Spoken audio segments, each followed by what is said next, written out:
Your physical cash is fixing to be a thing of the past. You're not going to have physical cash in your hand anymore. We're seeing it everywhere. We're seeing it at fast food restaurants where you have to order everything off of an app or off of an iPad looking thing in the store, and they don't accept cash except through the drive through.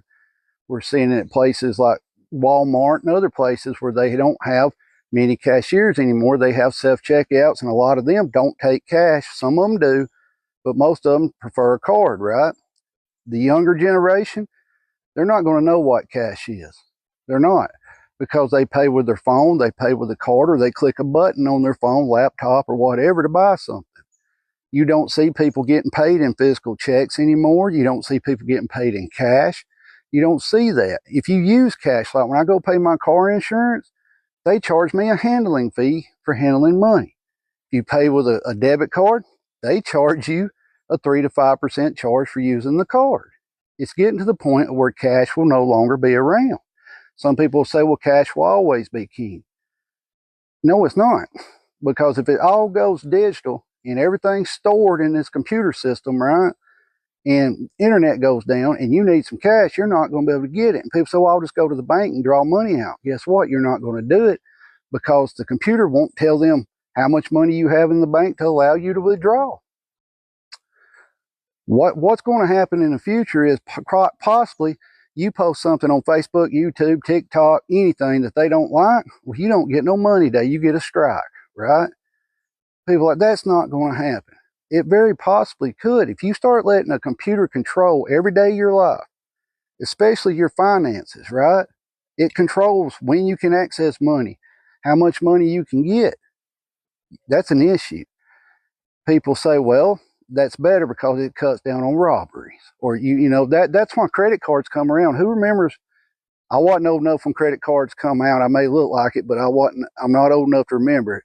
But one of their big things was, well, this way, people get less likely to get robbed because they're not carrying physical cash. Then it led into the debit cards and things like that. But now you got cybersecurity, right? People can wipe you out with just a couple buttons on a keyboard. And you're like, what do I do now? Then you're stuck because you're having to go through all these steps to try to get your money back. Guys, it's not a good thing to go digital dollar like everybody thinks it is. It's not. Is it more convenient? Yes. But you have no physical money on you. Let's say a big storm comes through, right? Knocks out your power, internet, and everything. You have cash on you. You go to a gas station or a grocery store in your area. I'm talking small areas. They may still take cash and write out a paper receipt, right? The larger cities, they're not going to do that because they can't write down all that, right? They have a system, a point of sale system that tells them all this. Our technology is getting way too sophisticated. Elon Musk said a couple of days ago that by 2036, you don't need to save because we'll basically be on like a social score, right? Guys, this isn't good. This isn't good. Let me know your thoughts on this. Leave a comment. Do you think physical cash will go away, or do you think cash will always be king and will always be there? What do you want money for? You want money for goods and services, right? You want money for obviously food, housing, transport, entertainment. Well, if that is so abundant that there's more, that the robots and AI are providing more goods and services than any human could possibly consume, what do you need money for in that case? But you're creating these robots. Are you I guess then between selling now and then you'll need money, sure. Are you selling these robots? Are you selling humanoid robots, or are you producing goods and services with the humanoid robots that you control? Are you the Levi Strauss? I think I would probably be. It would be an exercise in vanity for me to think that I would be controlling the super genius AI that is vastly smarter than me. I think what we can and should try to do is to make sure that the AI has good values, that it cares about humanity, and that it wants us to be happy and prosper. I think it probably will be. What my biological neural net tells me is that the most important thing for AI safety is to be maximally truth-seeking and curious. If that's the case, I think it will foster humanity. Number one, we are close to creating a genie that can grant any wish. Number two, we are going to make sure that our first wishes broadly benefit humanity and that we kind of get the world to a place where a lot more people get to have a lot more wishes. And number three, the space of what you can wish for is incredibly big and creative, and it'll be quite exciting to like figure that out with real sort of human values and preferences. But I think there's a fourth thing too, which is exactly that. You start making these wishes, the computer grants them, and then you're like, I didn't think that was going to work. Yeah. What now? It's a weird feeling. This is basically what the interaction looks like. A friend texts you, shows up in the corner of your eye, it's off center, so it doesn't block your view. Swipe a couple of times, I brought up the camera, I want to zoom in, I just turn my finger a little bit. Actually, that's one of the coolest, is when you're playing music, the way that you change the volume is you pretend that there's a dial and you turn your wrist, and it just feels like magic. It's like really fun. The other big breakthrough is that they pair with this guy, the Meta Neural Band, the first mainstream neural interface, as the way to control them. You just respond as easy as moving your finger like this. But I think that this is a pretty big breakthrough. So I'm very excited. Shalom. And all praise to the Most High, Yahweh, by Hashem, Yahweh Shai, by Hashem, Rakak Badash, and double honor to our apostles, elders, and bishops here at Great Millstone for teaching this truth that's gone all around the earth. And shalom to the hopefully elect out there. It's your brother Atazawan. We're back at it again. We're going to do another quick lesson this evening, all right, based on that clip we saw. And yeah, so we're at this point, okay, where your everyday commoners out there in the world, they understand pretty much what's going on, right, in this time, okay, as far as, not that they understand what prophecy is, but they see the handwriting on the wall when it comes to Babylon the Great, the economy of Babylon the Great, the direction that this place is going, the so-called leadership of this administration and how it's taking this place to the bottom.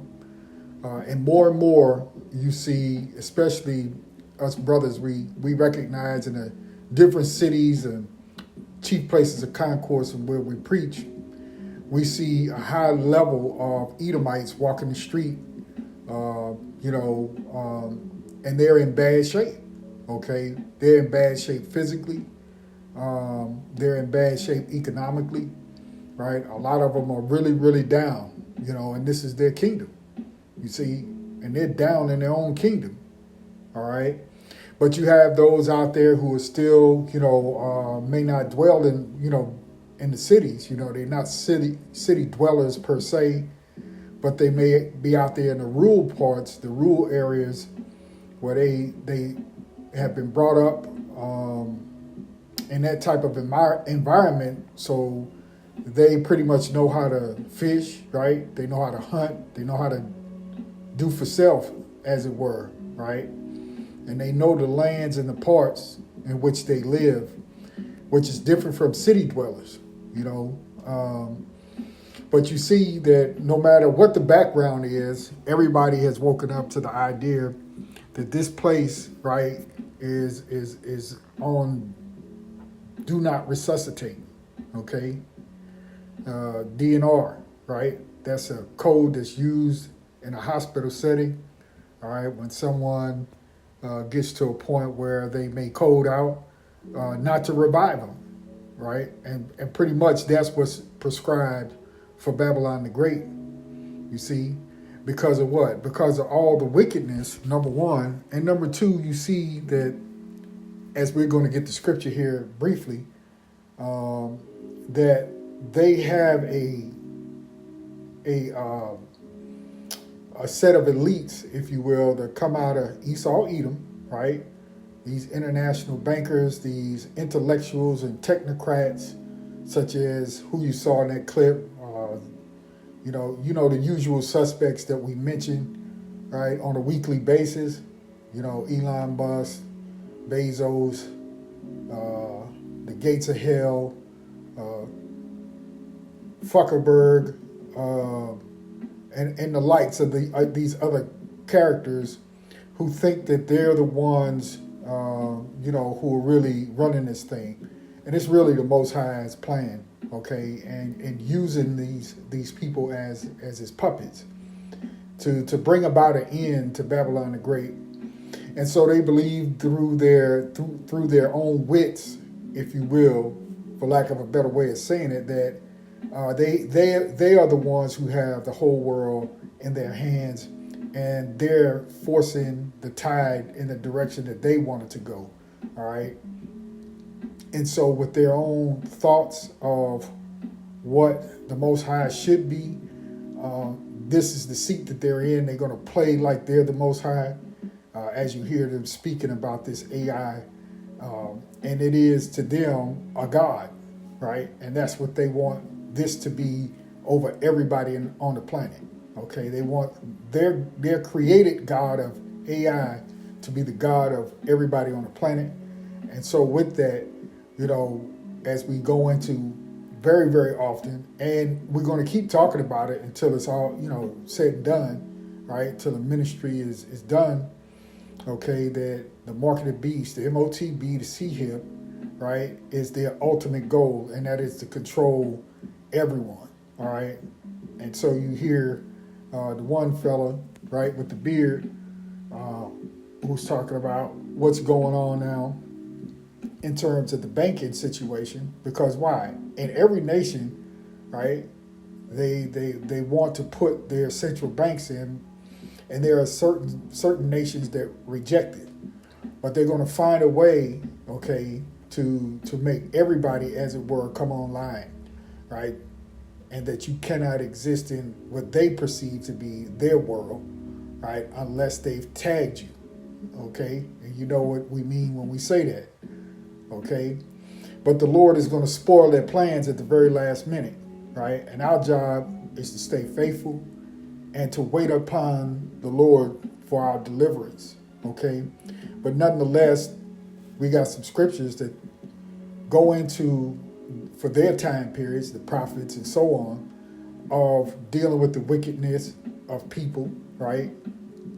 And how the prophets cried out to the Lord, you know, for help, for deliverance. And that's what you have today. The men of the Lord who are crying out to the Lord for deliverance, okay?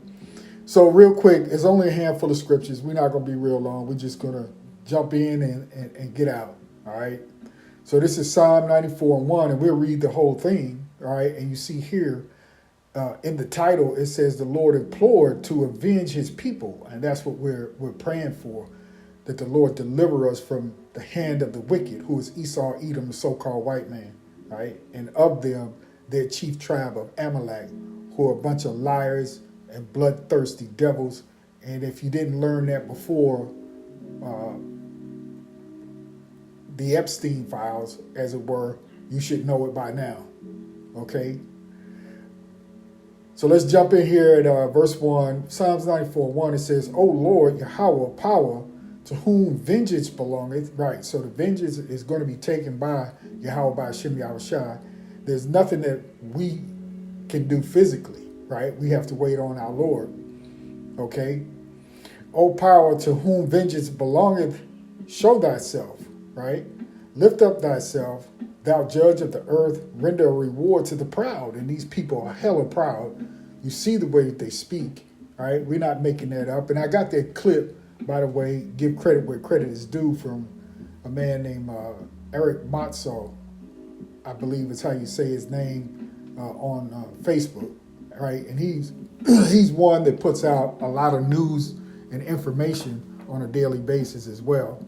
I kind of cropped it out and cut it and shortened the video, okay, just for time's sake, all right? But he's one that has been going in on these people, these weirdo technocrats who believe it's their job and their duty to form this new world that they want to see on the planet, all right?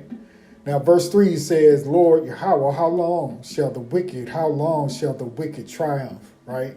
And these people are the wicked, you know. Job even mentioned them, right? The triumph of the wicked will be short, okay? So when they think they have the victory, the Lord is going to show up on time, okay? Verse 4, how long shall they utter and speak hard things, and all the workers of iniquity boast themselves? They break in pieces thy people, O Lord, and afflict thine heritage, right?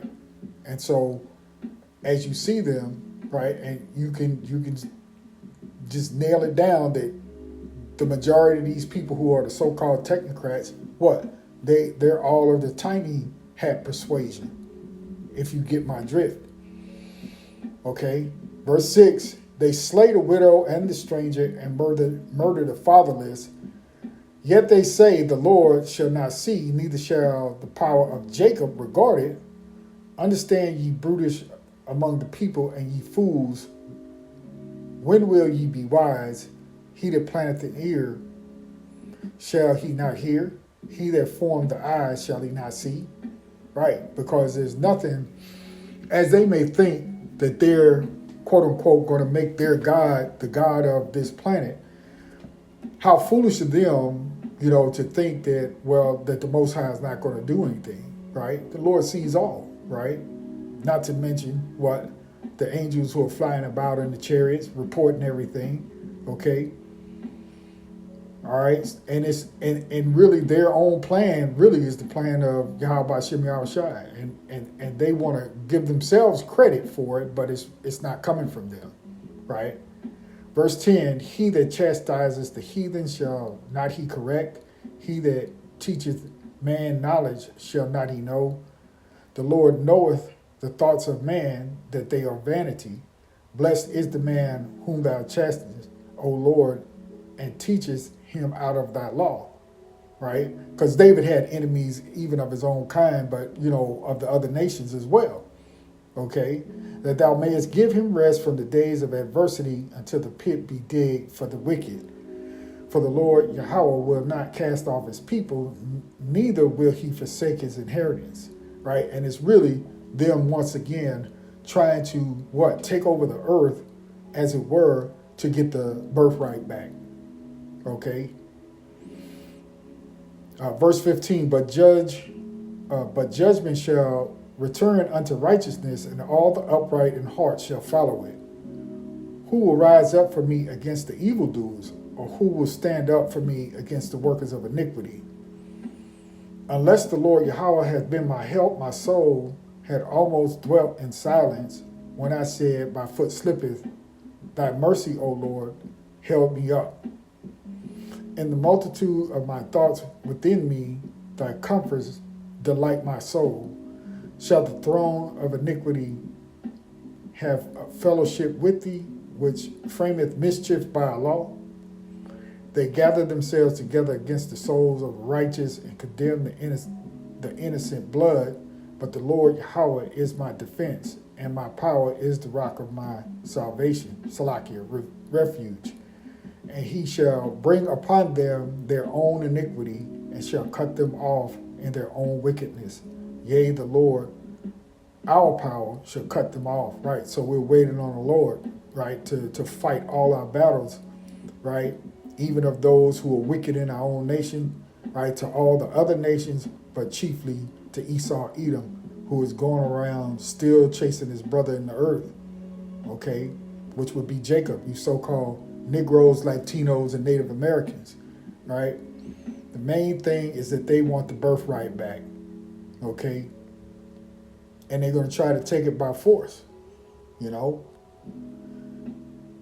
Revelation 12:12, therefore rejoice, ye heavens, and ye that dwell in them. Woe to the inhabitants of the earth and of the sea, for the devil is come down unto you, having great wrath, because he knoweth that he had but a short time. Right. They already know that they're on borrowed time. Okay. And so they're moving as fast as they can. They're pushing as hard as they can to get their enterprise in effect. Okay. That's what they're doing. So they got all these things working. You got World War III, just about to start brewing. Okay. You have the downfall of Babylon. You got the MOTB, okay, and let's just face it, this whole thing with the young man down there in Mississippi, which has been the talk for the last month or so, or at least for this whole month. Now there's new evidence of, conspiracy to cover up, right? Which is really not a conspiracy, but, until they actually go through the whole process, right? What they did to that young man down there, okay? And, there's going to be civil unrest at some point, okay? All right? So these things are all happening all at once, okay? So we're getting close to that time. This is Revelation 6 and 9, and it reads, "And when he had opened the fifth seal, I saw under the altar the souls of them that were slain for the word of the Most High and for the testimony which they held. And they cried with a loud voice, saying, How long, O Lord, holy and true, dost thou not judge and avenge our blood on them that dwell on the earth? And white robes were given unto every one of them, and it was said unto them that they should rest yet for a little season until their fellow servants also and their brethren that will be killed as they were should be fulfilled." Right. So the righteous blood, right, which would be the blood of the Israelites who were tortured, put to death over these many years, right, even up until this current day, that blood still cries out unto Yahweh Shem Yahushai, all right, as they were, put to death, okay, some for the word of the Lord, which is also coming, right, and then those who were murdered, right, by their bloody hands over all these years. Okay, this history of this land there's no way they can erase it. I know this administration has been trying their best to get rid of, the museums that cover so-called black history here in this country, in which, we're not black, we're the Israelites, all right, but it covers the history since that man stepped foot over here, okay, and how he slaughtered the northern kingdom that was here, not to mention bringing the southern kingdom over here in chains, you see, and they want all of that erased because why? They're trying to basically, we're at a point where they think that they can rewrite the history of this place, and in 100 years, nobody will ever know that it ever existed. No, that's not going to happen, okay? This place don't have 100 years left in it. But in their minds, they're thinking we can start rewriting history now. All we have to do is get rid of the evidence. Well, you can't get rid of the evidence because the blood is going to cry out unto Yahweh Shem Yahushai. You see? Let's get a couple more and then we'll be done here. This is 2nd Ezra chapter 15. We'll start here at the top. All right? And it reads, "Behold, speak thou in the ears of my people the words of prophecy," right? And so everything concerning the scriptures, concerning the heritage of Yahweh Shem Yahushai, concerning his people, right? It's all prophecy. Okay, so these tough times, these hard times, these deaths that we see that are in, national and international news, okay, this fight in the courts and so on, all of these things are prophecy, okay, for prophecy's sake, you see. Verse 2, "It caused them to be written in paper, for they are faithful and true, which is the holy word," which is what we're reading now, the holy scriptures, you see. Verse 3, "Fear not the imagination against thee, let not the incredulity of them trouble thee that speak against thee," right, even the unbelief and the unfaithful of our own people. See, because you still got Jake out there who's still in that black Christian or Christian, Edomite Christian way, right? They're in that thought process of not being so-called racist and that God loves everybody and that young man's family just need to forgive them for whatever happened. No, it ain't going to be none of that. The Most High, he's already spoken and said that he's coming for his vengeance. And there's no man that can turn that away. You soft-hearted Christians out there. Okay, you love your oppressor, and you want him to receive salvation. No, the Lord is going to destroy them. Okay. Verse 4: "For all the unfaithful shall die in their unfaithfulness." Yeah, and that applies to them as well. those of you who call yourselves so-called Christians, you know, if you don't repent, the Most High is going to destroy you on this side as well. Okay? Verse 5, behold, saith the Lord, I will bring plagues upon the world, the sword, famine, death, and destruction.